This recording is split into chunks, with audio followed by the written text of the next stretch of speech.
Welcome back to another episode of Fast Casual Nation. And as you guys know, on this podcast, we really dive into the topic of how fast casual restaurants are being affected by all things, whether it's consumer traffic, technology, politics, you name it. Today, we're going to break down the real estate impact that is hitting the country. And I've got with me Mr. Andrew Horowitz of Horowitz & Company. Great to have you on. Hey, thanks for having me again, Paul. Appreciate it. Yeah, absolutely. You're coming back on our shows frequently. Your expertise in the finance market, real estate, all of these things applies heavily into our category, of course, being mostly the hospitality restaurant space, which impacts quite a few people and definitely some markets that are definitely on the shift right now. Andrew, I want to kind of get your thoughts on a little bit of what you sent me over the weekend was just a look into so many different things that are happening somewhat simultaneous here. When you look at major urban markets, real estate, and then now I just saw the numbers come back from New York in the most number of apartments. I think it was over 13,000 apartments were on the market at that time, one of the greatest or largest numbers out there. What are you seeing in the market? I mean, it's right. We've seen this seismic shift in the response to what's happening because now, what has been happening for a long period of time, which has been this small but yet very noticeable shift in the deurbanization process, where people are kind of thinking about, hey, maybe I don't necessarily need to live in the big city centers in the metropolis and all that. And they're thinking about, maybe what I'm going to do is move somewhere else because a lot of the things that I could do could be virtual. They've been forced to do so. And what happens is that this is all being kind of exacerbated by the necessity of working from home. And that is causing a lot of people to second guess things like where they live, what they're going to do, where they're going to vacation, how they're going to vacation. What about eating? Eating from home. Should I go out? There's a lot of things happening. It's like this perfect storm all in one that is really impacting the real estate markets. And then, of course, when we look at some of the tertiary issues that kind of flow from there, or what happens to the restaurants that are in certain areas versus others. It's a really bad situation. It really wasn't, a good thing to happen as fast as it was, even though it was a process that was already occurring. Yeah, for sure. And I think that's, I pulled in several research. We've been working on this. We've covered a couple of times, not only on this show, but on my other show, The Barron Report. One of the things I just pulled that really intrigued me was average asking rents, and this was based on mostly commercial real estate, which of course has a flow effect into residential real estate. But average asking rents along 16 major retail corridors in Manhattan declined for the 11th consecutive quarter, falling to $608, of course, crazy numbers, $688 per square foot in the second quarter, which was coming off of CBRE. And the drop in for the first time since 2011, we saw the first commercial rent reduction starting to happen in Manhattan. With all of that happening, obviously high rises, retail, which obviously does affect restaurants, but if the people aren't there, that really starts to change the aspect of whether or not a restaurant guy or any business would look at renting within these high rent districts. Do you see that as a forecast that could change in places like New York in terms of bringing back people to the city? I mean, the problem is that the reason that rents are falling is that people are not willing to buy those properties or rent those properties. And there was also a couple of different things in the CARES Act that we talked about some time ago. The whole idea of forbearance on mortgage interest and mortgage payments for a few months, and the potential for a halt of evictions, right? That was something. So you can combine those a little bit. Now all of a sudden you have people that don't have to pay their mortgages for a while, and if they're renting out those properties, they're okay. But once that ends, and it did end at this point, now all of a sudden they're saying, hey, you know what? We need the money. And the renters are saying, you know what, we may re-rent and we may continue on, but we need a drop in our rents because we don't have a job. So then this kind of all starts to snowball down. And if there is the potential for evictions, the question is going to be that the people that are going to Manhattan, the people that are going to San Francisco, Los Angeles, you look at Chicago, are they going to be willing to pay the high rents? You said $650 per square foot, which is exorbitant. Right? Yeah. That's a tremendous cost. Are they going to be willing to do that with the fact they have to pay extra city and state taxes on top of that. And then also with the realization that, you know what, they could possibly work from anywhere at this point and not have to worry about that, especially things like the weather and the crowds and the potential for the COVID, if it does have a second wave, or even if it has the inkling of a problem in a very crowded space where you're reliant on mass transportation to get around. Yeah, and we have seen major cities that we've seen somewhat of an exodus. We've talked about it before, and the numbers continue to climb. It's one of the things that I'm watching is the consecutive years that we're seeing net negative on certain states and also in some of the major cities.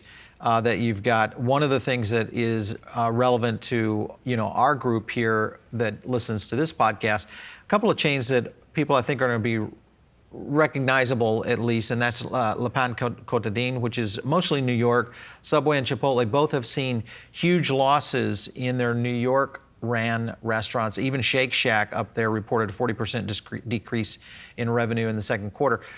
In these particular retail centers, even though they've got other restaurants that are outside of urban centers that are actually starting to perform well, based on real estate costs, based on the lack of customers in these high-rise buildings or back into the cities, we are actually now starting to see this wave affect real restaurant closures and really start to shift kind of the somewhat of the footprint of the American restaurant scene that's been developing for the last 3 decades. Is we may be on the first step toward a complete change in where restaurant centers become in the future. In your opinion, do you see both restaurant concepts, other retail businesses, other businesses in general, just starting to migrate out into suburbs or into these areas where people are deciding to do their own virtual work from? So the problem is in these major metropolitan areas, right? If you consider that and think about that, just walking down, whatever avenue you want in Manhattan, think about what that is. Well, there's a variety of high rises that are in certain areas. There are also office buildings in other areas, and all those people go in. They kind of go in the front door. They eventually come out the front door, and then they disperse throughout the city, either walking or taking a taxi or whatever it may be. However, the big part of their income has been walk by, right? I can walk to this place for lunches, for example, or catering into the office. If you don't have that incredible amount of flow of traffic, of foot traffic going in and out of the office buildings, and even on the residential side of it, where less people will be living there, these rents that they're paying, you talk about the rental apartment rates, the actual commercial rents in Manhattan, as an example, or San Francisco, or pick whatever particular area you want, are extremely high, and they're based on, of course, the amount of traffic that they can bring in, right? What do we say? Right. Location. Oh, yeah. So the thing is, it's definitely a problem. The other thing is that as more people are starting to do things like think about, maybe I should think about cooking at home a little bit more often, especially for people that have families, that they don't want to go out into a crowded situation with their kids, with their parents, with their the grandparents, et cetera. Let's kind of cook at home and see what we can do from there. It may have to be that there is, we've talked about this before too, either some kind of a change to a smaller restaurant with a kitchen with a better takeout experience, or maybe more outdoor, which is only good for certain areas of the country throughout the year, or maybe ramp up some kind of a better delivery process that really is a little bit more affordable and can be done in a much easier way. Yeah. Well, that's going to come soon as Mr. Musk gets his robo-taxis out there. Right. All right. So, exactly. It's an interesting sidebar on Tesla. I was doing research on Tesla this weekend, just in general. And if you lease a Tesla, did you know you cannot purchase that car at the end of the lease? And the leases, I'm in the throes of right now. My wife wants a Tesla, and okay. Don't lease it if you want to keep it. You have to turn it in. So, but the deal is that they're literally planning to use these lease returns for the robo-taxi fleets. Right. That's they even publicized that. So I was quite surprised. But that could have an effect on the restaurant industry, especially if we continue to see this downturn in dine-in and a lot more into takeout.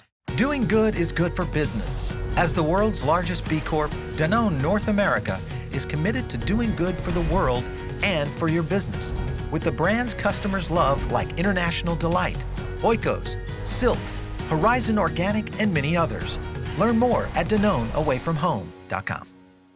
I want to share with you some numbers. These came from our Foodable Labs data that basically looked at restaurant chains and independents that were departing major cities or closing due to city and government environment, which was based on taxes, policy, safety, and security were some of the key terms that were being used in people talking about, listen, I'm closing my restaurant, I just can't, it's no longer secure, the city's no longer safe, I'm dealing with policy that doesn't necessarily apply with getting people back into my restaurant, all these kind of things. New York tops the list at 31.4% of these restaurants that are talking about trying to stay in New York closing due to these reasons. Seattle was 30.9%. Portland at 29.4%, Austin at 28.9%, San Francisco at 28.5%. This is a massive shift of real restaurant operators that are just saying, I'm done, and either quitting the game or moving to some other place where they can run an operation differently. With these major cities having this kind of hit, especially when you look at restaurants as being one of the cornerstones of the community, and now you look at corporate operations who are just not returning their office workers to the same. How does a city like New York come back from this? Is there a way? New York is going to be difficult because they're already talking about, listen, last week the governor was talking about the potential for another lockdown in flu season, right? Into the fall, maybe into the winter. And, if you're sitting there in New York and then you hear this, you're like, wait, I thought we were done with this. I thought we were kind of like, we went on the right ride and we dealt with it and we were good, and we obeyed and we did everything we were supposed to. And now I'm sitting here worrying that in a matter of 3 to 6 months, I may again have to be in this lockdown. I don't know about you, but I'd be thinking about moving somewhere else. And the other thing that's really interesting is we have to think about what we were to what we are and potentially will be in the future. So we were really a culture from a restaurant and from a living condition and even from an office standpoint that was all about community. We're all about sharing, all about the whole idea of interactive spaces, right? And that was the advent and the growth of the WeWork generation. Exactly, rooms and, it was great because I can get coffee over there after I go in my nap room, of course, and then have some exercise. Maybe I'll start working now, but on the way to my desk, I get to pass all these people and I can stop and sit down, share my latte discussion and talk about some ideas. It was this whole big thing, right? And we've kind of gone into right now a much different environment where we're into much more of a privacy and we're dealing with filtration systems and we're dealing with cleanliness and making sure that it's a whole different situation. That whole model, whether it's as extreme as a shared office space or a restaurant, right, where we have multiple touches of our food and of people coming at us and people around us in especially in places like Manhattan, very, very tight, to a situation where we're really much more aware of our surroundings right now and the sanitation and sanitizing of the situation and the cleanliness. It's a much, bigger situation. Then you add on top of it all the other things that you were talking about with regard to why would I live here with all this onerous rules on top of it. It makes for a very questionable future. Yeah, for sure. You sent me an article that I thought was dead on with that. It was from Forbes, and it was talking kind of what the new normal might look like in real estate. There was a lot of things that I think definitely applies to the restaurant industry, public versus private spaces.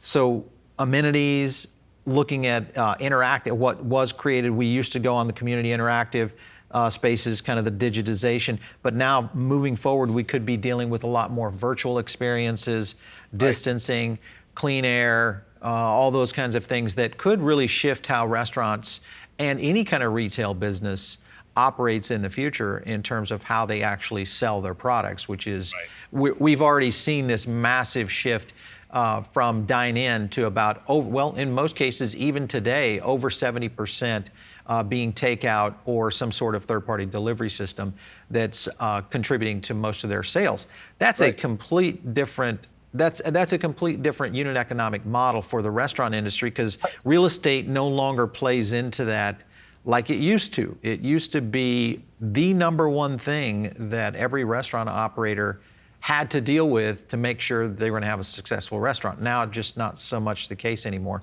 With those kind of things, are you looking at any kind of companies that you're saying, these might be some particular categories that we should be on the lookout for in the stock market or even in the pre-IPO stage, that are companies that are developing in any of these directions in terms of being able to solve these problems in the future? I mean, it's interesting because if you think about what's not going to be good, right? Let's just unfortunately put a stick in the buffet. Gone. Okay. Right? Yep. The Yep. buffets are gone. So what do you do about that? People still like buffets, So maybe you have somebody that's serving from behind and creating a plate and doing that, and you have these people. And I started just thinking over this weekend that, maybe there's going to be an advancement of what they have like in McDonald's, for example, with his robots actually cooking your meal, going to the front to a kiosk and choosing your food, or maybe even doing it from your phone or some other kind of a way without the interaction with people, right? You could buy, choose, pay with your phone. A robot's going to be in the back making the hamburger. How hard is that to do? Because that's a limited menu. Much different than a fine cuisine restaurant, of course, right? But we've already seen on cruise ships, they have virtual bartenders. I was on a recent, I think it was a celebrity. I think it was a celebrity. And there was a robotic bartender. It was pretty cool. And they, you just put what your drink is, all these arms start moving around. They grab these drinks, they push it up, put ice in. You may be looking at that, which is a very unfortunate and cold situation. Right. But there may be something like that goes on. So, I mean, we're looking at the restaurants. They're doing a pretty good job, whether it's the fast food restaurants. I do think, and even the Chipotles of the world, obviously, that have the repetitive type of food that people want on a fast food or a casual basis. But I do wonder about some of the really, really high-end restaurants that already were working on very thin margins and not able to pack as many people into the restaurant or provide the kind of showcase, right? There's a couple of restaurants down here, for example, like a Barton G, that everything's about the show, right? And they have incredible amounts of exposure to the food to the outside, right? So it's not just hot plate on your table you eat. It's, with this fanfare and all these people carrying it and all that. And the question is going to be if those kinds of things are really going to be able to hold. And it's very sad, in my opinion, because I'm not a big lover of, we'll say, the automated restaurant, or of the I like the mom and pop kind of restaurant. And I think that's really in danger of having problems unless we see some significant changes in how they operate. Well, my concern is that we'll probably see a societal shift start to occur, which is even further delineation between upper, middle, and lower class, where restaurants will start to break out into upper and upper middle class as their primary service centers. Not that they weren't already kind of moving in that direction when you think about the urban restaurant concepts that developed in New York and Chicago and San Francisco, et cetera. But I do think that is going to be something that really plays into this in the future. People are going to ask me, well, what markets weren't defecting because of these kinds of things? So we actually pulled that data. The lowest markets starting at 11.9% was Dallas. Phoenix came in 11.7, 11.4 Denver. But the lowest came in Tucson, Arizona, 3.9%. Provo, Utah, 4.3. Boulder, Albuquerque, Oklahoma City, and Boise, all under 10%. In terms of saying, hey, these are restaurants that are just going to stay put, try to weather the COVID storm, but their business is going to stay put in those places. So I still wonder, by the way, if like personal chefs are going to make a big make a comeback, or we have kind of like we'll say an approved chef or an area, right? And all of a sudden you could buy into that model and buy into a monthly automatic payment. Let's say, I'm just picking a number, $50 a week, and you get 2 meals, but by a chef that will deliver it to your house and turn it out to be that you order it in advance. I mean, which is a little bit hard. Or even, as crazy as it sounds, I've talked about this before, and I may be way off base on this, but food trucks, the whole idea of being mobile, which poses its own problems, but having food trucks and maybe somebody to organize how that works and where they are. it seems to be that it's something that it could be really Could make a beneficial. comeback. Yeah. Yeah, yeah. Could make a comeback for sure. All right, so you also sent over some data that I thought was interesting. This is on the topic of globalization. Came from the Wharton UPenn article. World will be less global and less urban. What do you mean by that? So, I mean, the thing is that we've been doing for the last 30 years is this whole idea of globalization, whereas we wanted to offshore a lot of the manufacturing, of the jobs and all that, because we wanted cheaper products here. And what's happening is that we're seeing a big change there. So we're seeing a kind of a more at-home base. This is a political initiative that's been going on. But I think also that people are looking to get things that are made here that they know are safe. There's obviously been a bad name. Many of the things that China is either making or the concept that what they have is a monopoly on certain things like the PPE products that they had for some time, Right. generic drug ingredients and all that. So I think that there is a desire to be more isolated, less dense. And that goes for kind of a much smaller, it kind of reminds me of looking back in time when there were family units and extensions from there. Whereas right now we have this massive world order where there is a significant amount of this globalization going on where we're getting all our stuff from outside. And I think there is a move, and what they're talking about here is the idea to have a much more centralized, localized environment. You look at some other place if you travel the world, and you'll know that there is, for example, you can go to farm stands. And that's how you get your food. You can go to a meat Right. market, the dry markets. This is what happens all throughout Europe, all throughout Asia. Here, it's kind of like you go to Publix and you get the product that's from somewhere, right? I mean, I don't know where. The shrimps could be from South America. Your meats can be from Argentina or somewhere else. And the thing is, I'm starting to think that maybe like the local butchers, the local farms, if there are some that are at least reasonably local, are going to start maybe possibly making a comeback as people are very much aware of what they're putting into their bodies Right. at this point, due to the fact that they want to stay as healthy as possible with this realization. This is this 100-year virus situation that we're seeing here, this pandemic. It's a game changer for a lot of things. Some things will be short-lived and we go back to our old habits, but there are things that are societal shifts that will take place. And I think there's going to be something about what we have around us, what we take into our body, and et cetera. And that could be really good for locally grown, locally, and back to our mom and pops, right? Where we know where our stuff is sourced from. Yeah, absolutely. Well, I get asked this a lot, where is the restaurant industry going in the next few years, the next decade?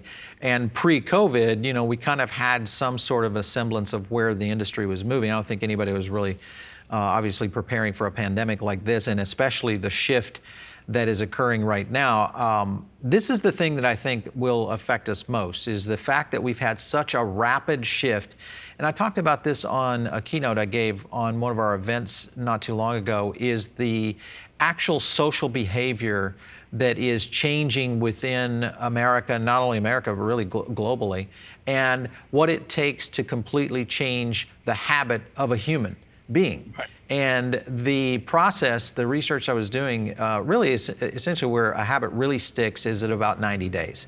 After 90 days of somebody doing something on a continuous basis, you're looking at a habit that essentially becomes a lifelong, potentially lifelong habit in a complete change. Now, when you look at those kind of things, and you look at the restaurant industry, what's happening in big cities in terms of the exodus, real estate's changing, the dynamic of how people are working is all changing. In essence, we're in an era in restaurant, hospitality, any of these kinds of businesses that serve people, that I think we may be reinventing everything that we can imagine. In many cases, I just tell people, listen, you've never done this before, but you're going to have to now, and that is go back to the drawing board and literally start at zero and redefine it. If you remember back, listen, let's think back, I don't know, 30, 40 years, or think about like areas within Italy, et cetera, or maybe all of Europe. The restaurants that were created back then were kind of like, I love to cook. I love to have a neighborhood of people come to my place. I'm going to prepare really wholesome or just really good food, whether it Right. doesn't necessarily have to be good for you. It could be fried chicken. But we, it wasn't all about necessarily making money, right? It was the love of the whole process. It Right. was the love of the gathering, the environment, the food, and all that. And then somewhere along the way, it went into, let's mass produce, Yeah, let's right? mass produce this. Let's make Let's a lot mass of money.